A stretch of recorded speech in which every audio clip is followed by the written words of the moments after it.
गुरुर्ब्रह्मा गुरुर्विष्णू गुरुर्देव महेश्वरा सद्गुरु साक्षात परब्रह्मा तस्मै श्री सद्गुरवे नमः। जय जय रघुवीर समर्थ श्रीराम समर्थ। सद्गुरु चरणांना नतमस्तक होऊन आपण या निरूपणाची सुरुवात करूया। मायबाप सज्जनांचे स्वागत आहे। पहा, श्रावण सोमवार, श्रावण महिना, श्रावणातला एक सोमवार झालेला आहे आणि दुसरा सोमवारचा योगायोग म्हणजे एकादशी आणि श्रावण सोमवार एकच दिवशी आलेला आहे। पहा, ही मोठी पर्वणीच आहे ना। एकादशी आणि श्रावण सोमवार एक दिवशी येणं हा चमत्कार आहे। हा चमत्काराचा फायदा आहे ना, प्रत्येकानं घ्यायला हवा। यंदाच्या श्रावण महिन्यामध्ये एकूण 4 सोमवार आलेले आहेत। यापैकी एक सोमवार तर आपला करून झालेला आहे। तर बघा, श्रावण महिन्यामध्ये येणाऱ्या प्रत्येक सोमवारी शिवलिंगावर एका मूठभर दाण्याचा अभिषेक केला जातो आणि विशेष म्हणजे दर सोमवारी हे धान्य वेगवेगळं असतं। या धान्यालाच आपण शिवामूठ असं सुद्धा म्हटलं जातं ना। यंदा 24 ऑगस्टला दुसरा श्रावणी सोमवार आहे आणि त्या दिवशीच पुत्रता भागवत एकादशी आहे। त्यामुळे तुमच्या सगळ्यांचा प्रश्न होता की एकादशीचा उपवास तर आपण सोडत नाही, पण श्रावणी सोमवार मात्र संध्याकाळी सोडला जातो। मग आता काय करायचं? त्याचप्रमाणे या सोमवारची शिवामूठ नक्की कोणती, कशी व्हावी? पहिला सोमवार जर करायचा राहिलेला असेल किंवा सोमवार केला पण संकल्प करायचा राहून गेला, त्याचबरोबर अविवाहितांनी शिवामुठीचा कोणता मंत्र म्हणावा, या संदर्भातील पूर्ण माहिती या निरूपणामध्ये आपण पाहणार आहोत। नक्की मन देऊन हे निरूपण ऐका। या निरूपणाचे सार आहे ना, तुमच्या जीवनामध्ये खूप धनवान निर्माण करणारे आहे। म्हणून आपण निरूपणाला सुरुवात करूया। पहा, 24 तारखेला दुसरा श्रावणी सोमवार आहे आणि यंदाची शिवामूठ आहे तिळाची। शिवामूठ वाहून श्रावणी सोमवारी पूजा म्हणजे 24 तारखेला केली जाईल। पण त्याचबरोबर 24 तारखेला पुत्रता भागवत एकादशी सुद्धा आहे। मग उपवास कसा करावा, कधी सोडावा, हे आपण पुढे जाऊन बघणारच आहोत। पण त्या अगोदर आपण दुसऱ्या श्रावण सोमवारी पूजा कशी करावी या संदर्भात माहिती जाणून घेऊया। पहा, श्रावणातल्या पहिल्या सोमवारी जशी आपण घरच्या घरी आपल्या देवघरातल्या शिवलिंगाची स्वतःच्या हाताने मातीचं किंवा वाळूचं, ज्याला पार्थिव शिवलिंग आपण म्हटलं जातं, तर त्याची श्रद्धापूर्वक पूजा केली, त्यावर शिवामूठ वाहिली। अगदी त्याच पद्धतीनं आपल्याला श्रावणातल्या दुसऱ्या सोमवारी ही पूजा करायची आहे। फक्त शिवामूठ ही वेगळी असेल। बघा, पहिल्या श्रावणी सोमवार प्रमाणेच याही सगळं सोमवारी सकाळी सूर्योदयापासून व्रताला सुरुवात करावी। सकाळी पहाटे आंघोळ करावी। आंघोळ केल्यानंतर उपासना करावी। उपासना केल्यानंतर दिवसभर पहा उपवास करायचा आहे। साबुदाण्याचे पदार्थ खाऊ शकतात, बटाट्याचे पदार्थ खाऊ शकतात, मीठ घालून तयार केलेले उपवासाचे पदार्थ खाल्ले तरीही चालतं। फळं खाऊन तुम्ही उपवास करू शकतात, फक्त गोड पदार्थही उपवास करू शकतात। पण या उपवासामध्ये भगर अजिबात खाऊ नका। आता तुमच्याकडे जशी पद्धत असेल, पूर्वापार चालत आलेली असेल, तर उपवासाचे त्याप्रमाणे तुम्ही उपवास केला तरी हरकत नाही। आता पूजेच्या बाबतीत सांगायचं झालं तर ज्यांना अगदी ब्रह्ममुहूर्तावर शिवलिंगाचा अभिषेक करून शिवामूठ वाहणे शक्य आहे, त्यांनी त्या वेळेमध्ये नक्की करावं। कारण ब्रह्ममुहूर्त आपल्याला शिकवतं जेणेकरून शिवाची शक्ती एवढी ऊर्जावान झालेली असते ना, सर्व देवतांची त्यावेळी या पूर्ण परब्रह्मामध्ये विहार करत असतात. ती ऊर्जा आहे ना, तुम्ही कोणतंही मागणं मागितलं तरीही पूर्णत्वास नेणारी ती ऊर्जा असते. म्हणून ब्रह्ममुहूर्तावर तुम्ही उठलात ना तर नक्कीच बरं होईल. पहा, ब्रह्ममुहूर्तावर शिवलिंगाचा अभिषेक आपण करायचा आहे. त्यांनी त्या वेळेस करावं. ज्यांना अगदी सकाळी देवपूजेची वेळ साधता येईल, त्यावेळेस पूजा करता येईल तेव्हा केली तरी चालेल, किंवा अगदी शक्य झालं नाही तर तुम्ही दिवसभर फक्त उपवास करा. सायंकाळी प्रदोष काळाच्या वेळेस शिवलिंगाची पूजा करा. प्रदोष काळामध्ये शक्य झालं नाही तर रात्री म्हणजेच 9 वाजेच्या आत जेव्हा तुम्हाला वेळ मिळतो तेव्हा शिवलिंगाचा अभिषेक करा, नैवेद्य दाखवा आणि त्यानंतर तुम्ही उपवास सोडू शकता. आता मगाशी मी म्हणालो तुम्हाला वेळ मिळेल तसा, पण हा वेळ सुद्धा भगवंताचाच आहे ना. आपल्या काय आहे बरं यामध्ये?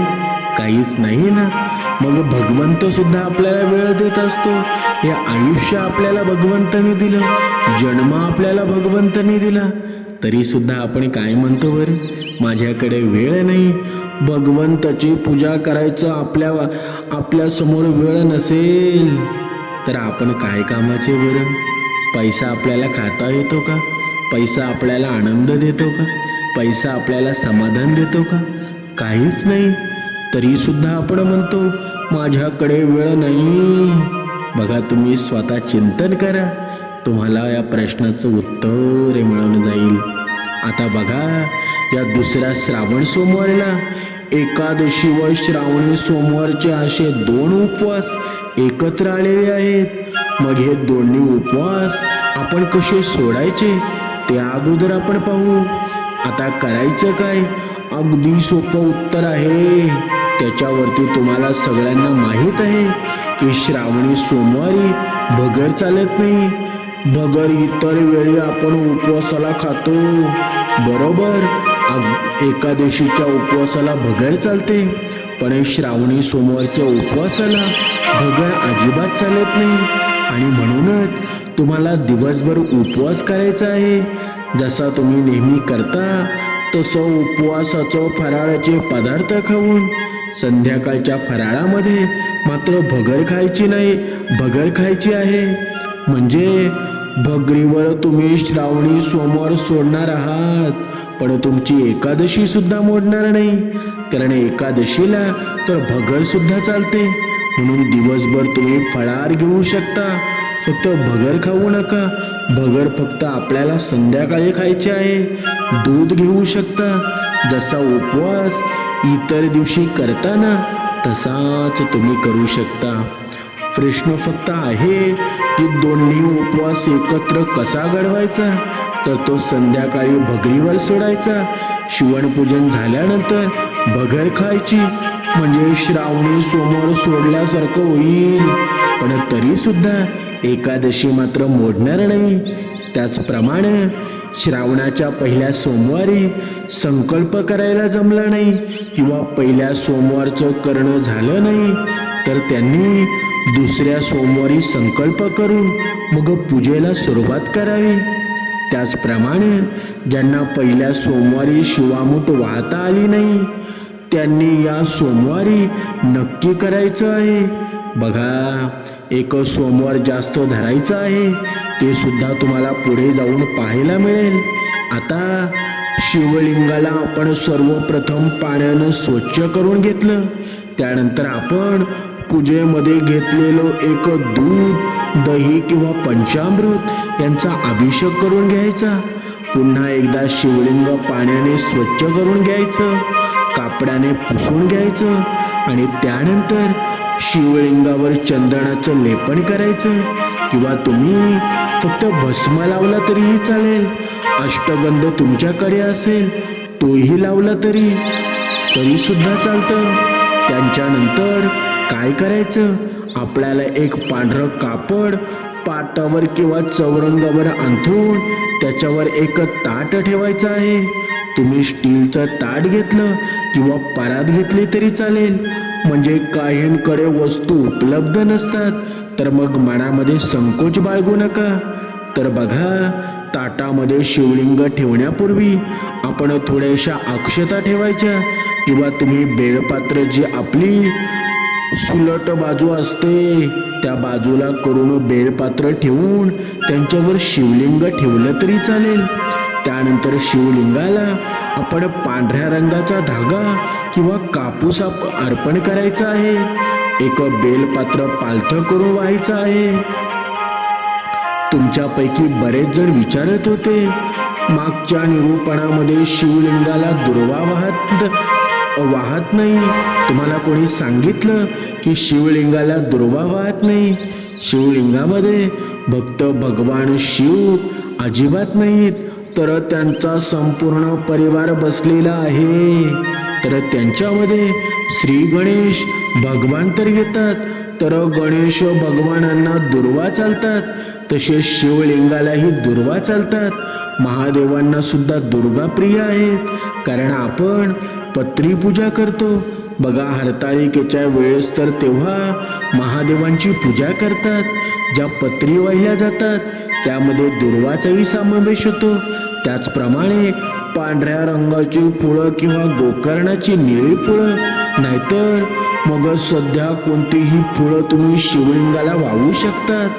मिळाल्यास धोत्र्याचं फळ, बेळाचं फळ हे तुम्ही भगवान शिवशंकराचं नाम जप करत शिवलिंगावर वाहिली तरी चालतात. बघा, मुक्यानं पूजा करू नका, कारण मुक्यानं पूजा केल्यानं आपलं वातावरण शुद्ध होत नाही. दरवर्षी श्रावणाच्या दुसऱ्या सोमवारी शिवलिंगावर तिळाची शिवामूठ वाहिली जाते. तर याही वर्षी आपल्याला दुसऱ्या श्रावणी सोमवारचं हे व्रत करताना शिवामूठ म्हणून शिवलिंगावर पांढरे तीळ हे धान्य व्हायचं आहे. इथे एक गोष्ट लक्षात घ्या, हे व्रत आपण सर्वजण एकतर उद्देश ठेवून करतो की भगवान शिवशंकरांच्या कृपेनं, त्यांच्या आशीर्वादानं आपल्या कुटुंबाचं कल्याण व्हावं, घरामध्ये सुख समाधान नांदावं. किंवा सौभाग्यवती महिलांचं सांगायचं झालं तर अखंड सौभाग्य प्राप्तीसाठी म्हणून शिवशंकराचा आशीर्वाद मागत असतात आणि शिवलिंगावर शिवामूठ वाहत असतात. त्यामुळं इथं आपल्याला काळे तीळ नाही तर पांढरे तीळ शिवलिंगावर शिवामूठ म्हणून अर्पण करायचे आहेत. जर आपण पितृ कार्यासाठी ही पूजा केली असती तर नक्कीच आपल्या सर्वांना शिवलिंगावर काळे तीळ सुद्धा वाहता आले असते. तर एवढा एक फरक लक्षात घ्या आणि त्याचप्रमाणे शिवलिंगावर पांढरे तीळ शिवामूठ म्हणून वाहा. आपल्या उजव्या तळ हातावर एक मुठभर एवढे पांढरे तीळ ठेवून त्यावर थोडंसं पाणी शिंपडून ती उभी मूठ बंद करून शिवलिंगावर धरायची आहे आणि ते तीळ शिवलिंगावर हळूहळू मुठीतून सोडताना म्हणावं, शिवा शिवा महादेवा, शिवा शिवा महादेवा, शिवा शिवा महादेवा, असं 3 वेळा म्हणायचं. माझी शिवामूठ ईश्वरा, देवा सासू सासऱ्यांची, दिरा जावांची, नंदाची, भरतराची नावडती आहे, ती आवडती कर रे देवा. आणि सगळे तेल वाहून द्यावं. आणि सौभाग्यवती महिलांच्या व्यतिरिक्त तुम्ही जर विवाहित पुरुष असाल किंवा अविवाहित मुलं मुली ज्यांना आपण कुमारिका म्हणतो ते तुम्ही असाल किंवा मग तुमचं लग्न झालेलं असेल, तुमचे पती आता हयात नसतील, म्हणजेच काय तुम्ही ब्रह्मचारिणी आहात, तर अशा सर्वांनी हा मंत्र म्हणता येणार नाही. मग तुम्ही काय म्हणायचं, शिवा शिवा महादेवा, माझी शिवामूठ ईश्वरा देवा, मनातल्या मनात सगळ्या इच्छा पूर्ण कर देवा. अशा पद्धतीनं तुम्हाला हा मंत्र म्हणायचा आहे.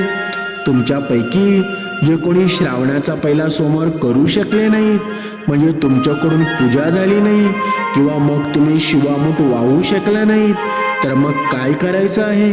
दुसऱ्या श्रावण सोमवारी शिवलिंगाची पूजा करताना सर्वप्रथम शिवलिंगावर तांदूळ हे धान्य शिवामूठ म्हणून वाहायचं. कारण पहिली शिवामूठ तांदळाची असते, म्हणून त्यानंतर पांढरे तीळ हे धान्य शिवामूठ म्हणून वाहायचं. आणि एकदम तुम्ही शिवामुठीचा मंत्रही म्हणू शकता सांगितल्याप्रमाणे. त्यानंतर बघा, तुम्हाला जास्तीचा सोमवार करण्याची गरजच पडणार नाही. कारण जेव्हा आपल्याकडून असं काही होतं, आपल्याकडून पहिला सोमवार राहून जातो, आपण दुसऱ्या सोमवारी त्या 2 शिवामुठी वाहून घ्यायच्या असतात. फक्त जेव्हा आपल्याकडून शेवटच्या सोमवारी असं झालं की आपल्याला काही कारणांमुळे पूजा करता आली नाही किंवा शिवामूठ वाहता आली नाही, तर मग त्यावेळेस आपण जास्तीचा सोमवार करू शकतो. बघा, एकदा ही शिवामूठ वाहून झाली की शिवलिंगाला आपण धूपदीपांनी ओवाळून घ्यायचं आहे. एका हातानं घंटी वाजवायची, म्हणजे डाव्या हातानं घंटी वाजवायची, उजव्या हातामध्ये दीप अर्थात दिवा पकडायचा आणि त्यानं ओवाळून घ्यायचं. आपण दही भाताचा, खडी साखरेचा किंवा पंचामृताचा नाही तर मग फळांचा नैवेद्य दाखवू सुद्धा शकतो. नैवेद्याच्या शेजारी पाणी ठेवायचं आहे. आता बघा, दुसरा श्रावणी सोमवार एकादशी एकत्र आल्याचा लाभ सुद्धा तुम्ही करून घेऊ शकता. कशा प्रकारे? सकाळी भगवान शिवशंकराची शिवामुठीची पूजा तुम्ही जेव्हा कराल तेव्हा पांडुरंगाची पूजा सुद्धा करा. तुमच्याकडे पांडुरंगाची मूर्ती किंवा फोटो नसेल तर देवघरामध्ये जो छोटा बाळकृष्ण असतो त्या बाळकृष्णाची पूजा सुद्धा भगवान शिवशंकरांबरोबर करायची आहे. जर ती सुद्धा मूर्ती नसेल तर दत्तगुरूंचा फोटो असेल ना, तो पूजायचा आहे. महादेवांची काही स्तोत्र तुम्ही या दिवशी म्हणणार असाल तर त्याचबरोबरीनं हरिपाठ किंवा विष्णू सहस्रनाम अशी पांडुरंगासाठी अर्थात विष्णूंसाठी सुद्धा तुम्ही काही स्तोत्र म्हणू शकता. फार काही वेगळं करायचं नाही. जशी नेहमी पूजा करतो श्रावणी सोमवारी तशीच करायची आहे. पांडुरंगाच्या एकादशीला जशी पूजा करतो तशीच करायची आहे. फक्त उपवास सोडताना फरक लक्षात घ्यायचा. बाकी तसाही श्रावणी सोमवारचा उपवास दिवसभर केला जातो, त्यामुळे कुठेही मध्ये एकादशी मोडण्याचा प्रश्नच येत नाही. त्याचबरोबर अनेकांच्या मनामध्ये अशी सुद्धा शंका आहे, 23 तारखेला स्मार्त एकादशी आहे आणि 24 तारखेला भागवत एकादशी आहे, तर त्या दोन्हींपैकी कुठली एकादशी धरायची? तर अर्थात 24 तारखेची एकादशीच आपल्याकडे केली जाते. स्मार्त एकादशी जी आहे ती संन्यासी लोक करतात. हे व्रत करत असताना लक्षात ठेवण्याच्या काही गोष्टी सांगतो की ज्याशिवाय व्रत पूर्ण होत नाही. ते म्हणजे तुम्ही व्रत सुरू करण्यापूर्वी तुम्ही तुमच्या आई वडिलांचा किंवा घरातल्या वडीलधाऱ्या माणसांचा आशीर्वाद घेऊनच पूजेला सुरुवात करायची आहे. त्यानंतर ही पूजा, हे व्रत जेव्हा आपण करतो तर एकदा की शिवामुठ वगैरे वाहून झाली की त्यानंतर लगेचच तुम्ही शिवामुठीची कहाणी वाचून घ्यायची आहे किंवा दिवसभरात म्हणा, नाहीतर मग संध्याकाळच्या पूजेच्या वेळेस का होईना ती आवर्जून वाचायची. त्याचबरोबर पुढची महत्त्वाची गोष्ट ही की शिवपूजा ही कापूर आरती शिवाय अपूर्ण मानली जाते. त्यामुळे तुम्ही भगवान शिवशंकराची पूजा करताना किंवा त्यांची लवत विक्राळा ब्रह्मांडी माळा आरती करताना कापूर आरती अवश्य करा. दुसऱ्या दिवशी सकाळी आपली आंघोळ वगैरे झाल्यावर शिवलिंगाला स्नान घालायचं. शिवलिंग व्यवस्थित कापडाने पुसून घ्यायचं. चंदनाचा किंवा भस्माचा गंध लावायचा. शिवलिंग देव्हाऱ्यामध्ये आपण ज्या जागेवर नेहमी ठेवतो तिथे स्थापन करून घ्यायचं. आणि जे काही निर्माल्याचं साहित्य असेल, मग ते शिवामूळ धान्य असेल, त्याचबरोबर पानं असतील, फुलं असतील तर मग हे सगळं आपण एखाद्या झाडाच्या कुंडीमध्ये टाकून घ्यायचं किंवा एखाद्या झाडाखाली टाका, म्हणजे ते भगवंताच्या चरणामध्ये जातं. ही पूर्ण माहिती तुम्हाला कशी वाटली? ती नक्कीच माहिती चांगली वाटली असेल तर या निरूपणाचं लाईक करा, कारण जेवढं दुसऱ्यांपर्यंत हे निरूपण पोचतं ना तेवढं आपल्या जीवनामध्ये पुण्य निर्माण होत असतं. पहा, ही सर्व माहिती आपल्या जीवनामध्ये निर्माण करा. येत्या सोमवारी ज्यांनी कोणी पहिल्या सोमवारी व्रत केले नसेल तर ह्या पूर्ण निरूपणामध्ये सांगितलेलं तुम्ही एकदम तंतोतंत करा. भगवंताची कृपा झाल्याशिवाय राहणार नाही. ओम नमः शिवाय.